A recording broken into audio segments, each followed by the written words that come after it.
Welcome to the Road to Great Health podcast, where we discuss natural solutions to today's worst health problems. I'm Dr. Kevin Linderman from Dr. Kevin's Wellness Clinic in South Louisiana, and I'm joined by Dr. Rob DeMartino from Las Vegas, Nevada. Doc, how's it going today? Doing great, man. How about yourself? I'm super excited about our topic today because this is something that we're seeing more and more of. Our topic today is thyroid disorders. And just a few decades ago, this was a rare thing. And now it's everywhere. Yeah, I was reading a medical textbook from, it was the 80s, it was 1982. And it was talking about how Hashimoto's is this incredibly rare diagnosis. And now here we are, 40 years later, and it's the most common autoimmune diagnosis. And it's not because of better testing or because we know more. It's just exploding. Right. And a lot of it, which we're going to get into, just has to do with the environment that we're in and just, what we're exposed to. And the thyroid is such a critical organ because it's like the gas pedal of your car. It speeds you up and slows you down.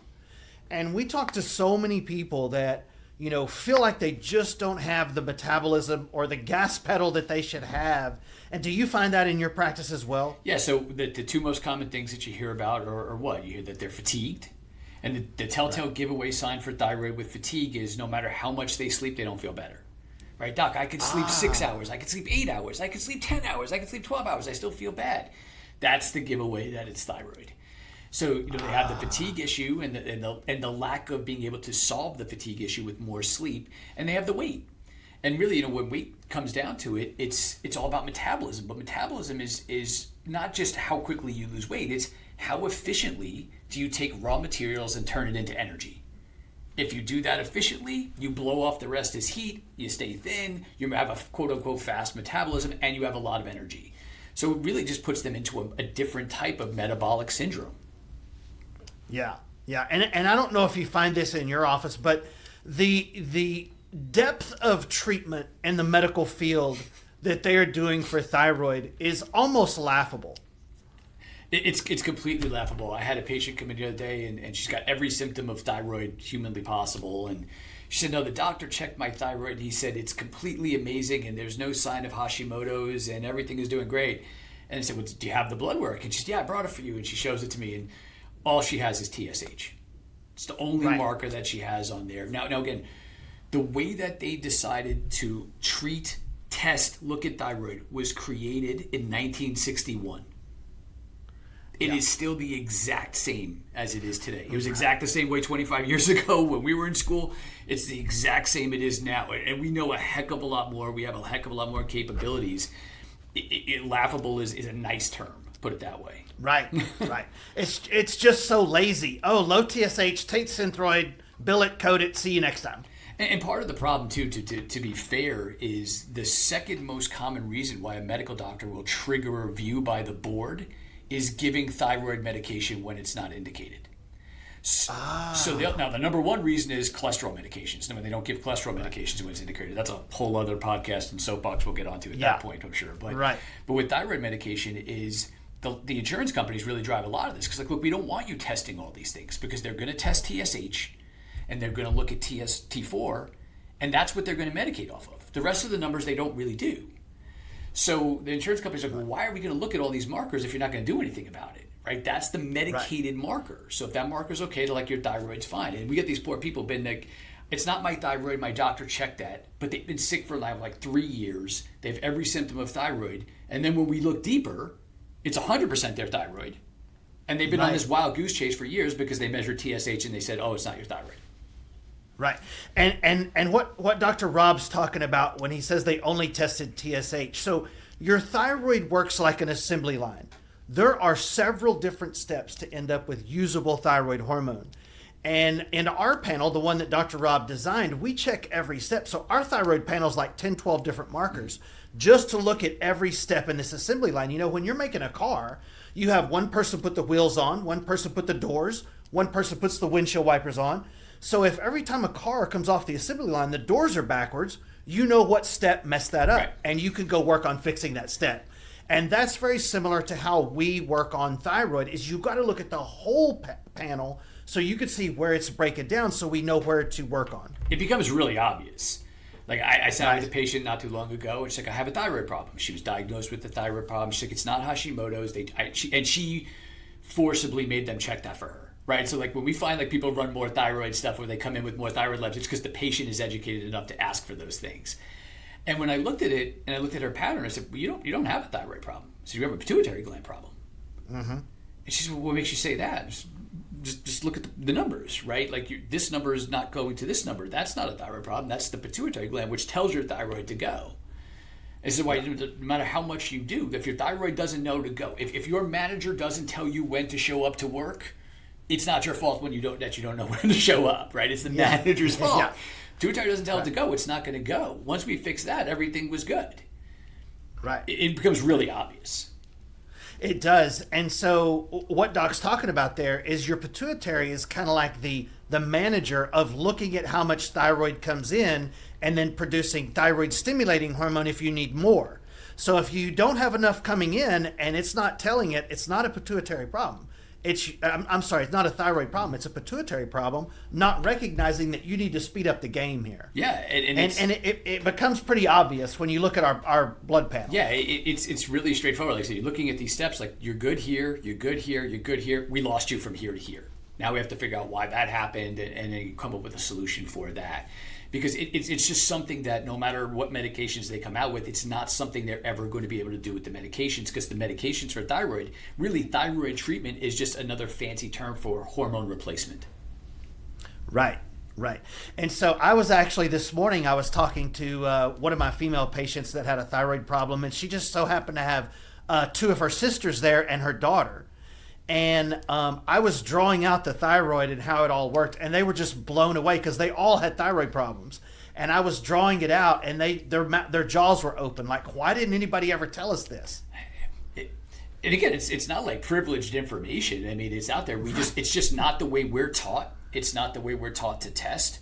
It's not the way that it's conventionally taught. And again, if you do that stuff, you're going against the grain a little bit. I try not to draw stuff for patients because my drawing is pretty embarrassingly bad. Your drawing's probably a little bit better than mine, but I write all that out for them. And I can't imagine like how many videos I've done where it just says, hey, look, this is how the thyroid works. And people are like, I learned more from that 5-6 minute video than all these years in going to endocrinology. And I'm like, because they're not really looking at solving this problem. They're looking at it going, your thyroid's not making enough hormone. Here, take Synthroid. Or levothyroxine, or whichever drug of choice you want. That's just synthetic T4. So it doesn't solve why you're not making that thyroid hormone. It certainly doesn't solve Hashimoto's, right, if there's an autoimmune component of it. They're just saying, here, take you're bad at doing this, here, take it, and we'll think that this is great. And then they still feel pretty bad, actually, usually. Yeah. And if you guys want to see us do that drawing, we both have videos of us doing this drawing on our website where we draw out each step and we lay out what you have to look for each step, and it's a pretty profound video. And so if you guys want to see us actually draw that out, we both have that on our website. But there are other things that can affect the thyroid as well, like heavy metals can clog up the receptor sites, and it could be other hormonal issues that look like thyroid. There's just a lot to look at there. And so watching those longer videos on thyroid would definitely be a great idea to do, for sure. It's a common problem that gets overlooked a lot because a lot of the symptoms can be attributed to other things. Well, I'm really fatigued, but I'm just under more stress, right? But then you look at it, it backs up, your thyroid is, I always say to my patients, the thyroid's like the mom. It always goes last, right? It helps everybody else, but it goes last, right? So it backs up your cardiovascular system, right? It backs up your muscular system. It certainly backs up your liver system. I have a patient this morning call me, and she's like, they're telling me I have hyperthyroidism. And she said, but they don't know why. But they want to give her meds to lower her thyroid. So I'm looking at it, I'm going, well, if you're hyperthyroid, it means something else is going bad in your body that your thyroid has to back up. And it's typically something pretty leveraged. So do you have other labs? Yeah, I have these. Oh, your liver's in big trouble. So if your thyroid backs up your liver, it's going to go hyper to try to help that. So then their solution was, well, just give her medications to lower her thyroid. That doesn't solve the liver problem. It solves the heart problem. I understand their perspective. Well, they want to put pressure on the heart. But it's not going to solve her problem. And she's just going to have another problem and another problem and another problem down the road. And it becomes painfully obvious. Like I want to bang my head against the wall after a while looking at some of these tests after a bit because I'm like, God, this is so obvious. But you have to be thinking that way. And that was the whole purpose of doing this podcast, is to try to just help the ideology of how you think about it. Yeah. And guys, one of the things Dr. Rob talks about, and I think this is so profound, is that the difference in philosophy of the way we look at the human body and the medical field looks at the human body is, in their mind, it's like, your body's stupid, it's messing this up, we need to change it. Well, your body's stupid again, it's raising your thyroid, or your body's stupid, it's raising your blood pressure. Whereas if you really look at the deeper answers, your body's doing it best it can with a real crappy hand that it's been dealt, and you just got to help it. You just got to figure out why it's struggling and work on solving that. Yeah, you have to change the mentality from it's stupid and it's made a mistake to why would it do that? That's the key question. Why would the body do that? Because it doesn't do anything from mistakes. Most of the problems that people have is it's doing it to compensate for something else. These are compensation type of problems. It can't do it this way, so it's got to back up the liver, right? It doesn't have enough to do it, so it has to compensate and do it this way. But when you change that mentality of it's a mistake to why would it do that, everything changes. Yeah, because your organs don't just quit working for no reason. I mean, could you imagine if your mechanic told you that? Well, your brakes just quit working, so I took them off. You don't need them. You can stop with your feet. Yeah. That's perfectly normal for your brakes to stop working, and it just happens sometimes. Yeah. Like, no one would be okay with that mechanic. Everybody would find a new mechanic. But for some reason, when it comes to our doctors, that's perfectly normal explanation. Yeah, and I think what lulls the doctors into a sense of false security is, all autoimmune diseases, talk about Hashimoto's, which is the most common autoimmune disease now, autoimmune disease of thyroid that causes low thyroid. All autoimmune diseases shorten your lifespan. That's unfortunate, but it's the truth of the matter. But Hashimoto's by itself typically doesn't. You'll feel terrible for a really long period of time, but it doesn't kill you faster. So they're like, well, you can live without your thyroid. We'll just cut it out once it gets bad enough or it turns cancerous. And, and then we'll give you more hormone to supplant that. But what they don't look at is thyroid disease is a gateway disease. Just like marijuana is a gateway drug, alcohol is a gateway drug, right? Thyroid is a gateway disease. The reasons why thyroid disease will happen will make you have another autoimmune. Statistically, by the time somebody finds out that they have Hashimoto's, 50% of the time they already have another autoimmune disease. So this is something that is going to create, everyone's going to deal with a health problem, right? No one lives forever. No one gets out of here alive. You're going to deal with one thing. I promise you, if these are diagnoses that you're dealing with, it's going to be your one thing, either in that form or what it manifests to into the future. Yeah. And so thyroid is one of those things, too, that patients really are struggling with it. Like, these people feel bad. It's not that, like a diabetes, those people don't really feel it as much. As somebody that has something with their thyroid, they're not living their best life.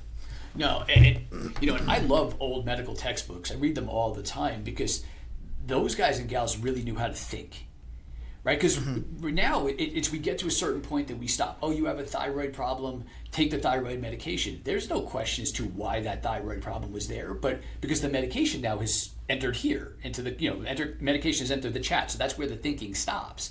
But those guys and gals would look back and say, why would this happen? Right, so somebody who had diabetes, it's okay, you got to look at their thyroid, right? Because thyroid dysfunctions can eventually lead somebody having diabetes somewhere down the road. These things are tied together.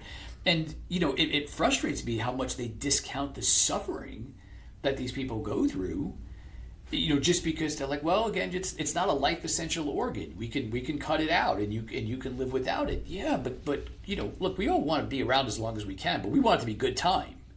Right, quality is a big deal, along with quantity. So that's incredibly frustrating. Right, and just treating a low thyroid with Synthroid doesn't actually treat the thyroid anyway. Nothing. I mean, it would be like if a criminal comes and mugs you and takes $100 from you. So you call the police and they give you your $100 back. And then the next day, the same criminal mugs you again and takes the $100, and the police just give you another one back.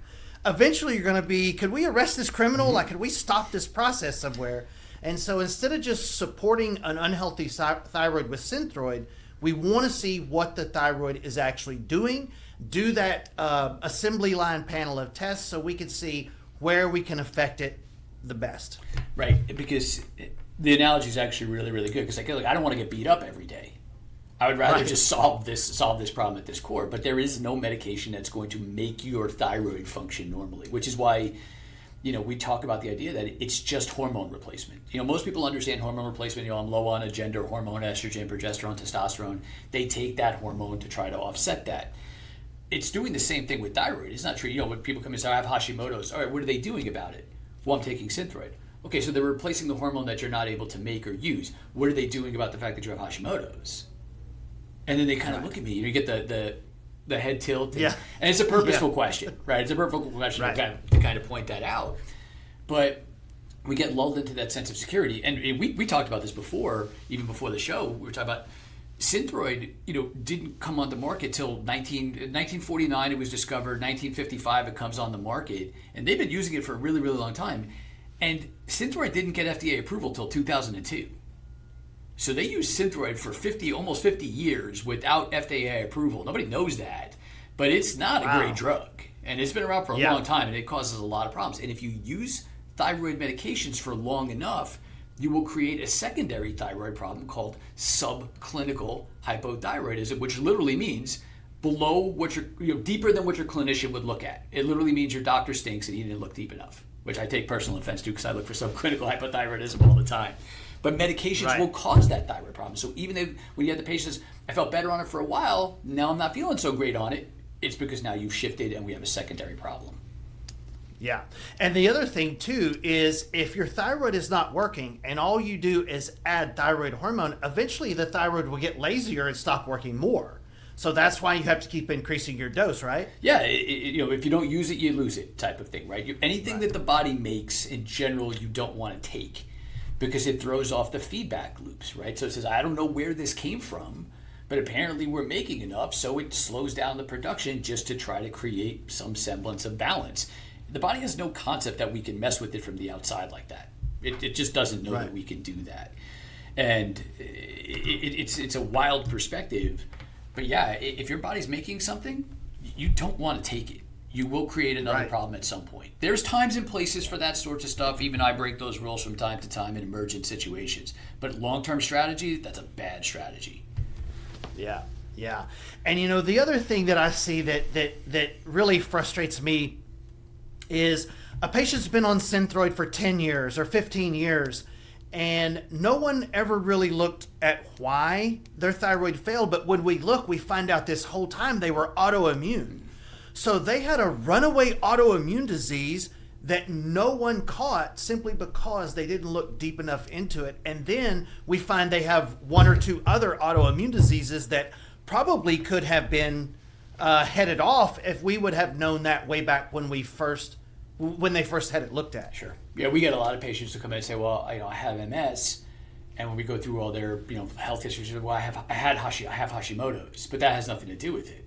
No, that has everything to do with it, right? If you're autoimmune, it's an autoimmune disease, somewhere down the line. Like I said, it's that gateway ideologies that's going to lead us into it. And the reason that they don't look, again, the way that we were taught, is whether it's Hashimoto's, whether it's low thyroid, the answer is when your TSH goes off, they're going to give you Synthroid or levothyroxine, right? It doesn't change the treatment.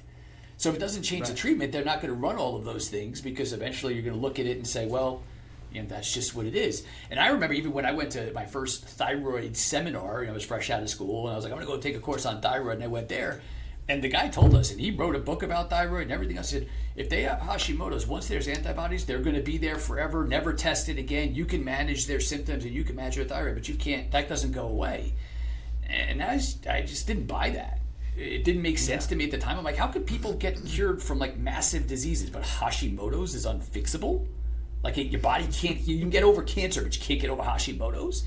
I didn't buy it. And again, what that stuff usually, when comments like that, what it usually means is not the way that we do it. It can't be fixed the way that we do it. Yeah, because we literally see it every day. Thankfully.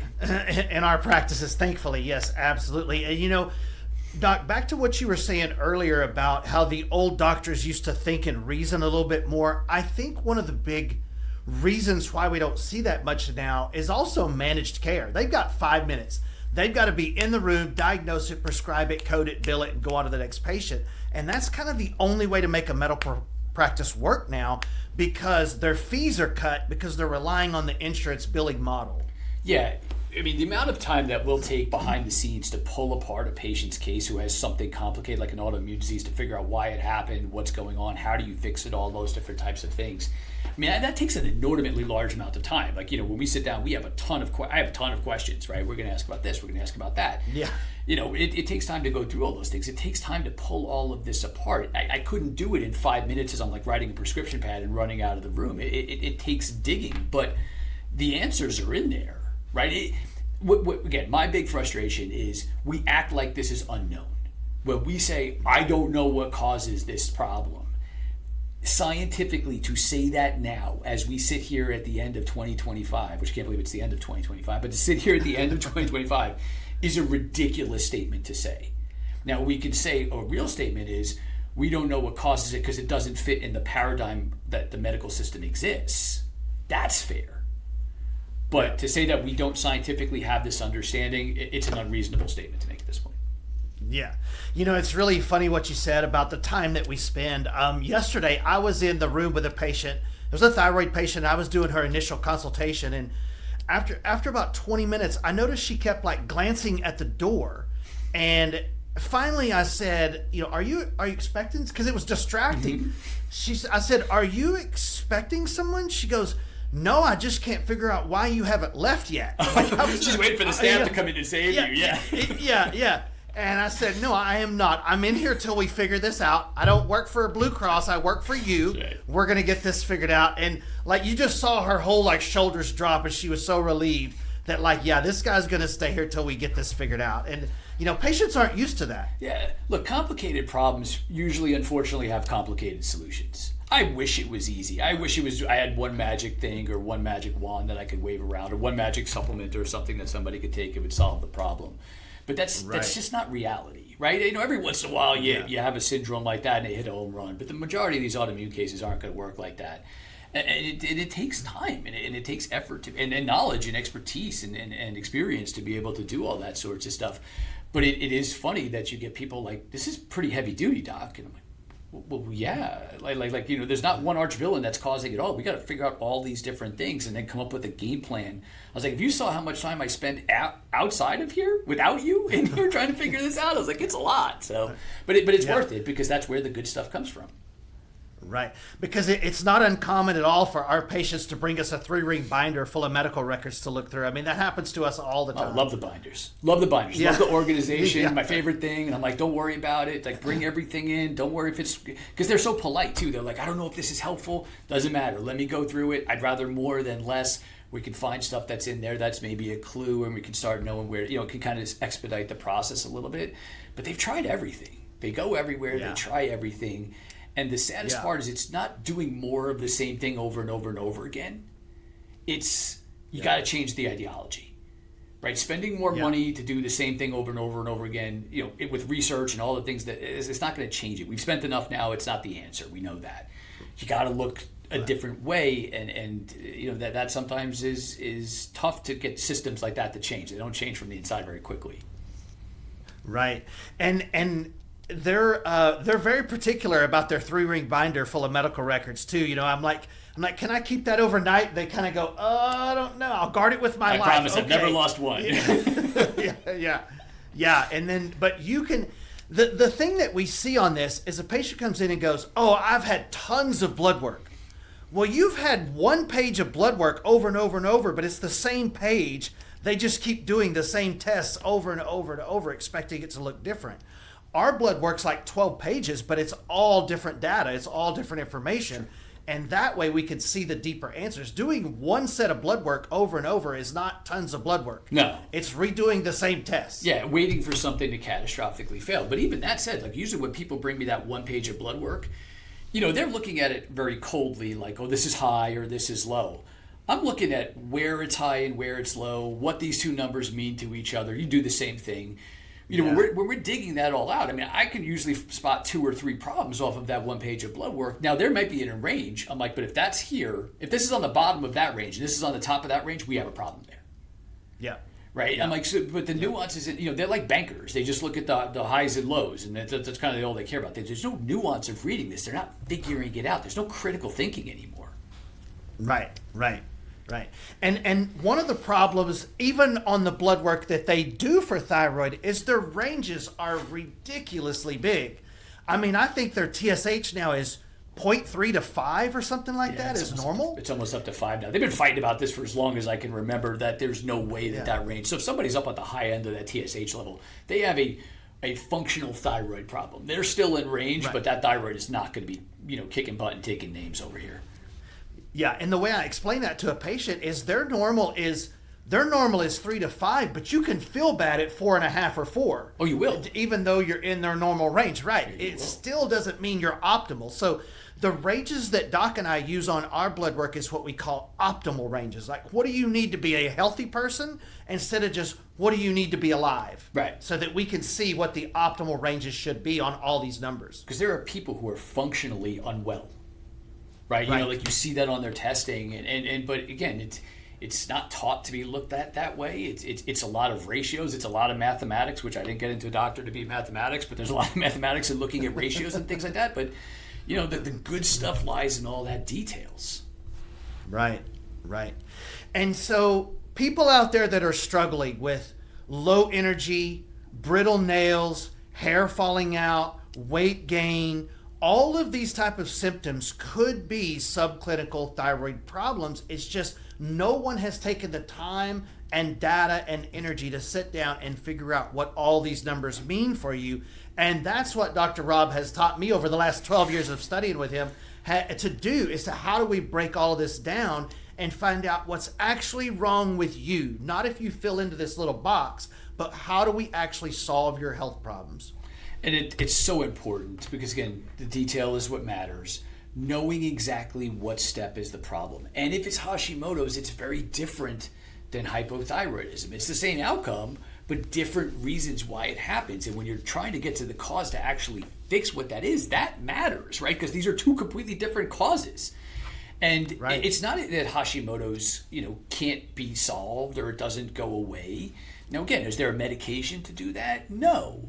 Is there one vitamin supplement to do that? No. Is it purely caused by nutritional deficiencies? No, it's not. I know that makes me like public enemy number one of the functional medicine guys. And I'm like, but it violates the laws of cause and effect, right? If there's nutritional deficiency that causes a problem, this exists. If you're low in vitamin D, you get rickets. If you're low in vitamin C, you get scurvy, right? There's about 10 of these diseases. So what vitamin deficiency causes Hashimoto's? There's no such thing. Right? They're like, well, it depends on the person. No, it doesn't, because that's not the thing. It violates cause and effect, right? Cause says this is the cause, this is the effect. So it's not that. Now, again, for most of the people, they have a structural problem, and it's creating that damage. But they'll just say, well, don't worry about that. Your antibodies are always going to be there, but we'll try to manage your thyroid the best we can. And that's not that much different. Managing it with a vitamin, yeah, they don't have side effects, but it's the same game. You're managing a problem without making it go away. Yeah. Doc, I had a patient yesterday or day before yesterday, and her antibodies, now they should be less than 30. Hers were in the thousands. And so we see severe cases of thyroid problems. This isn't somebody with a little mild case. We treat the most severe cases, or we see the most severe cases of thyroid disorders, autoimmune disorders, Hashimoto's, and all the others. And it still applies. Just because your case is severe doesn't mean you still can't dig into this and figure out how to help these people. Yeah, at this point, I'm kind of happy when it doesn't come in unreadable, right? Like you get those antibodies where it says greater than 1,000. So I'm like, what does that mean? Does that mean 1,001? Does that mean 10,000? I don't know where we are. I had this little girl. She was 12, and she had this giant goiter. And of course, kids are just super nice to each other, right? I mean, I remember growing up, we weren't nice to each other either. But, so again, they were giving her a hard time. And I just saw her again, and she's turning 18. She's going to get her driver's license. The goiter's gone. And her antibodies were greater than 1,000, and now they're in normal range. And I sat with her and her dad, and I was like, look, honey, you're good. Like, you really don't even need to keep coming back and checking in with me. Like, we're okay here. If you want to do it, we could do it in like a year. Just make sure everything's good. Like, the job is done. And she was like, this is so great. And her dad's like, Doc, I just have one question. How? How'd you do it? Like, how? He's like, 'cause we were everywhere with her. And I literally laughed and said, it is the question and a good question. And the answer is, you just have to look at it differently. Right. That's the saddest, and it's a sad answer because it's simple enough. Then we got more into it, but it's you just have to change the thought process. We've proven that this doesn't work. Doing it over and over again is the definition of insanity. Change the thought process. Yeah. And it all goes back to looking at the whole process, looking at the whole assembly line, breaking all of those numbers down for each and every patient and figuring out what is affecting their thyroid so that it can't produce normal thyroid hormone. And that's what we do. Doc and I both spend a lot of time with these thyroid patients breaking all of this down for sure. So if you're out there watching and you're struggling with low energy, fatigue, hair falling out, low thyroid, autoimmune, any of these things, if you're on the West Coast, if you're on the west side of the United States, Dr. Rob covers that side. If you're on the east side, I cover this side over here in deep South Louisiana. We're about 30 minutes from the Gulf of Mexico. So, but we can treat patients from wherever. So if that's you out there, give us a call. We'd love to be able to help you. Doc, today was a good one, man. Yeah. Thanks for joining me. Always fun. We were out last week. I was deer hunting last week, but I'm back. And so we will have podcast number 4 next week. Doc, have a good day. Thanks. Hey, thank you guys for listening. We'll see you next time.